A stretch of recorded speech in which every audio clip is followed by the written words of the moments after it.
fez essas alternâncias, né, de uma linha de 4 defensores, agora voltando para 3 zagueiros, que também, ao mesmo tempo, assim, a tendência é que melhore um pouquinho o sistema defensivo do São Paulo, já que não tem aquele primeiro volante marcador, né? Como é que você vê esse confronto hoje aí entre um time que tem um treinador novo, que é o Luiz Castro, lá no Grêmio, tá chegando para tentar arrumar um time, é um bom treinador, muitas vezes chegou a ser citado por torcedores como um São Paulo deveria tentar, né, antes de vir o Crespo, e o Grêmio meio que fazendo uma reformulação no elenco do ano passado para esse ano, mudando um pouco a casa, né? Jogo difícil, né? É um jogo difícil. O Grêmio, de fato, teve uma sequência positiva do ponto de vista de desempenho nas últimas semanas, né? A vitória contra o Botafogo, 5-3, foi um jogo de virada, né, dentro de casa, contra um adversário que tinha estreado muito bem naquela vitória de 4-0 contra o Cruzeiro. Tá já na semifinal, se não me falha a memória, do Campeonato Gaúcho. Acho que no último final de semana ganhou um jogo do Novo Hamburgo que deu esse passe até a semifinal. E acho que o principal destaque, não dá para ser muito diferente, é o do Carlos Vinícius. 21 gols em 23 jogos, eu acho que é isso. Somando a passagem toda dele pelo Grêmio, né? Temporada passada e um pedacinho dessa também. Eu até fiz ali para um outro centro de custo um trabalho sobre o Carlos Vinícius um dia desses. E de fato ele tem números impressionantes, assim, os primeiros 20 gols dele foram marcados em um período de tempo mais curto que vários atacantes de muito destaque no futebol brasileiro nos últimos tempos. Hulk, Gabigol, Pedro, o próprio Suárez no Grêmio, que fez bastante gol. Então ele é um cara que de fato tem jogado muito bem, é um centroavante, jogador de área, de força, de bom jogo aéreo, cabeceia muito bem. Jogador canhoto, né? Um centroavante canhoto, cabeceia muito bem a bola. Acho que isso vai ser um aspecto que o São Paulo vai ter que ter cuidado. Na provável formação tem o Amuzu e o TT dos lados, 2 jogadores de velocidade. O TT é até mais armador do que o Amuzu. O Amuzu é mais um cara de 1 para 1, de drible, de jogada individual ali pelo lado do campo. E é um cara chato também, né? Deve jogar do lado esquerdo, então deve ser marcado a tendência que joga o Mike hoje, né? Deve ser marcado pelo Mike ali naquele setor, com auxílio do Alan Franco e tal. Então é um jogador perigoso. O TT é a mesma coisa, um jogador que o Grêmio contratou para essa temporada. Um jogador que já passou pelo Grêmio lá atrás, saiu muito cedo, rodou em alguns lugares da Europa, estava no Panathinaikos. É um bom meio-campista que joga pelo lado do campo, do lado para dentro, para dividir a armação do jogo com o William. Tem o Arthur que dá ritmo com passe, com saída para o jogo. O Noriega, que vai jogar ao lado do Arthur no meio-campo, é um zagueiro volante, né? Digo zagueiro volante porque na temporada passada ele jogou em algumas ocasiões como zagueiro, e até havia uma expectativa diante de uma necessidade que o Grêmio tinha de contratar zagueiros, que ele poderia ser zagueiro fixo nessa temporada, mas pelo menos até aqui não está acontecendo. Então, assim, é um bom time do Grêmio, é um bom time. Teve ali bons jogos nessa temporada, como teve jogos ruins também. Perdeu para o Fluminense na estreia 2-1, tomou 4 no Grenal, dia desses, 4-2, jogo cheio de viradas também. Então, acho que assim como outros times, o Grêmio vai tentando entrar num trilho, né, nessa temporada. A última impressão foi positiva, o 5-3 no Botafogo, principalmente pelo poder de fogo do ataque. Mas eu acho que a gente precisa olhar para um time que defensivamente sofreu 5 gols em 2 rodadas no Campeonato Brasileiro. 5 gols. O Grêmio tomou 2 gols do Fluminense e tomou 3 do Botafogo jogando em casa. Então, acho que esse é um aspecto que precisa ser observado. E eu não acho que a linha defensiva seja de muita qualidade. Tirando ali o Wagner Leonardo, que eu acho que é um bom zagueiro, a provável para hoje é Balbuena, João Pedro e Marlon. Né? João Pedro e Marlon nas laterais, e o Balbuena como dupla de zaga do Wagner Leonardo, o Everton no gol. Eu não acho que essa seja uma grande linha defensiva, sabe? Então o São Paulo talvez pode explorar isso. Esse setor de meio campo, né? Esse duelo de meio campo aí com o Arthur, o Noriega, o William. O São Paulo também pode ter uma superioridade por ali com o Marcos Antônio, Danielzinho e Bobadilha. Jogadores de capacidade de pressão, jogadores de bom passe, saída para o jogo, né? Vai ser um duelo interessante, Arthur e Marcos Antônio nesse sentido. 2 primeiros volantes de muita qualidade de passe. Primeiro volante que eu digo no sentido de quando o time vai sair para o jogo, eles se comportam como primeiro volante, né? Não é que é o cara da marcação que fica ali à frente da defesa plantado. Não. No momento que o time vai sair para o jogo, eles atuam ali como o cara mais recuado para, junto com com os defensores, tentar dar um ritmo para o time, para sair para o jogo. Então, acho que as principais armas do Grêmio são essas aí que eu citei: Carlos Vinícius, Amuzu, TT. O William é um jogador de qualidade também, não dá para você descartar, embora ele já não viva mais o auge da carreira ou coisa do gênero, né? Mas, enfim, é um bom time, o time do Grêmio, que viveu aí, ao longo dessas últimas semanas, momentos de altos e baixos, né?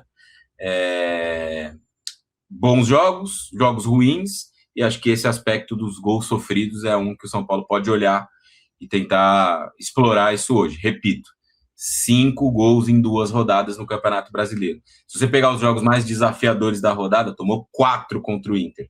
Essa conta já vai para 9 nos 3 principais jogos que o Grêmio fez nessa temporada.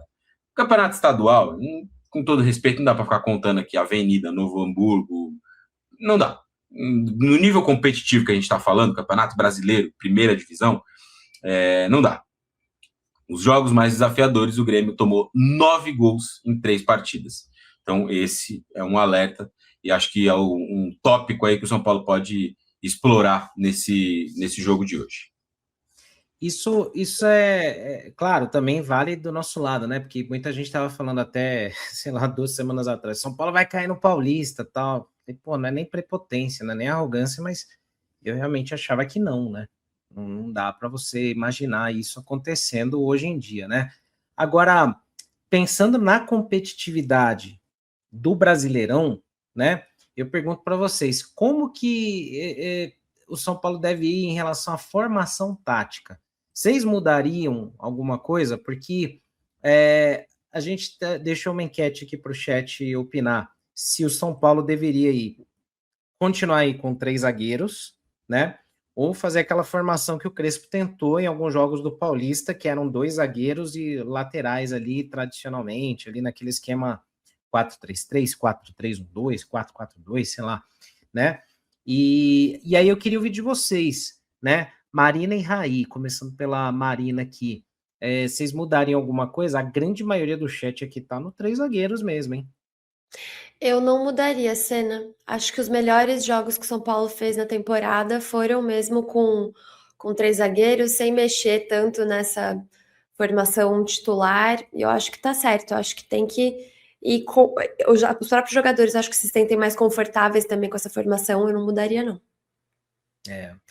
É mais sólido, né? Ainda mais que a gente não tem esse volantão aí de marcação. Pablo Maia não tá bem, né?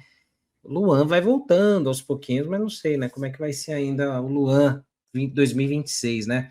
Agora sim, se a gente fosse escalar o time aqui hoje, de novo, aquela velha proposta que a gente faz aqui no Bom Dia no dia de jogo, né? Goleiro acho que não muda, né? Rafael, hoje não é dia para estrear o Coronel, né? Acho que hoje não dá para a gente pensar nisso. Mas vou pedir para vocês escalarem o time. Se der empate, eu e o chat desempatamos. A zaga vai do mesmo jeito, de sempre? Sabina, Arboleda e Alan Franco, vocês mudariam alguma coisa? Eu deixaria assim mesmo. E aí, Raí, mesma coisa? Sim, acho que hoje não é um jogo que cabe muitas mudanças, não. Principalmente depois também do Crespo ter usado um time meio alternativo no final de semana, né? Que eu acho que até tá correto, né? Assim, tirar alguns jogadores que vinham jogando mais, trocar um ou outro, tal. Ao longo da temporada você vai precisar fazer isso, né? E domingo é uma outra oportunidade, na minha visão, de usar uma unidade alternativa. Se não todo mundo, alguns jogadores, até porque vai ter uma parada, né? Que eu acho que vai ser valiosa.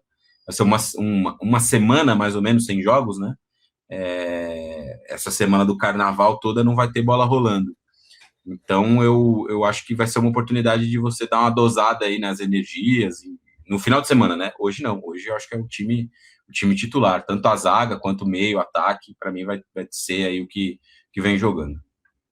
Na teoria, Marina, eu vou deixar aqui mais ou menos o time que vem jogando, que aí fica mais fácil a gente opinar se a gente mudaria algo, né? Porque aí seria Marcos Antônio aqui, o Danielzinho aqui desse lado, né? Os dois alternando. Há uma tendência que o Mike seja o lateral na direita, o ala, né? E aqui o Enzo, né? Pela esquerda. Há quem diga, né, uma possibilidade, que é isso que eu vou perguntar para vocês. Há quem garanta ou ache que vai ser Lucas Moura, Luciano e Caleri, esse trio aí do meio para frente, né? Aí eu te pergunto, Marina Garcia, Marina Garcia, te pergunto o seguinte, o Lucas fez um bom jogo sábado, né? A gente estava falando muito assim do Lucas entrar no segundo tempo, que já entra mais confiante e tal, não sei o quê. Você começaria com o Lucas? E se sim, você colocaria ele já nessa função ou deixaria ele mais perto pro ataque ali? Ai, Senna, é difícil, né? Acho que o Lucas ele fez um bom jogo mesmo contra o Primavera, e ele já tinha feito também contra o Santos em casa, né? Porque o São Paulo só consegue abrir o placar depois que ele entra e ele faz a jogada do primeiro gol, e também foi bem contra o Santos fora de casa, que depois da jogada do Mike ele dá assistência para o Caleri empatar o jogo. Acho que ele tá até merecendo essa titularidade, mas o São Paulo nessa formação, com o Marcos Antônio e o Danielzinho, sem esse no meio-campo, um volante, né, um jogador que possa ocupar mais o espaço ali, tanto sem a bola, dando o combate para deixar o Lucas mais livre e sem tanta obrigação de marcar, porque não é a característica dele, né? Eu não sei se eu não colocaria o Bobadilha. Não sei o que o Raí acha. O Raí manja muito mais que eu. Não, mas é Não, uma que preocupação isso. válida, hein? É uma preocupação válida. Eu não desmontaria o meio, não, Senna. Bobadilha, Marcos Antônio e Danielzinho. Acho que hoje o São Paulo não tem ainda condição de jogar com um meio-campo com 2 volantes apenas e 3 jogadores que contribuem um pouco menos na marcação: Luciano, Lucas e Caleri. De início, num jogo desse nível de exigência, para mim não dá. Eu até fiz essa semana, né, uma análise lá falando sobre Marcos Antônio e Danielzinho, mas assim, a importância porque eles chamam um pouco mais atenção, né? O Danielzinho, o Marcos Antônio, por tudo que a gente já conversou aqui, e o Danielzinho tem um começo muito positivo, né? Até com gols marcados e tal, que nem é uma característica, nem foi uma característica marcante dele. Mas o Bobadilha é um jogador muito importante também nesse meio campo de São Paulo. O Bobadilha é o líder de desarmes entre os 3 jogadores, no time todo, né? Ele é o líder de desarmes no time na temporada, somando Paulistão e Campeonato Brasileiro. Então não dá para você desconsiderar a presença dele na minha visão, né? E acho que o Crespo não vai fazer isso. Para mim, o Lucas vai continuar como reserva nesse primeiro momento, porque esse trio de meio campo ele encaixou muito bem com esses 3 jogadores. Quando ele fala lá sobre o Alisson, né? Hoje está difícil conseguir até uma vaga no banco de reservas, né? Porque, de fato, esses 3 caras tomaram conta da posição e hoje é difícil você tirar eles. O Lucas é mais técnico que o Bobadilha. É verdade, o Lucas tem um poder de decisão maior do que o Bobadilha. Ele pode fazer uma jogada que termine num gol, numa assistência, ou ele mesmo produzir um gol, né?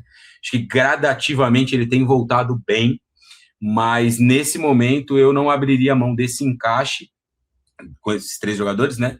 E da capacidade de marcação que eles têm, de destruir, mas também de construir jogo. Então eu não abriria a mão desses 3 jogadores, não.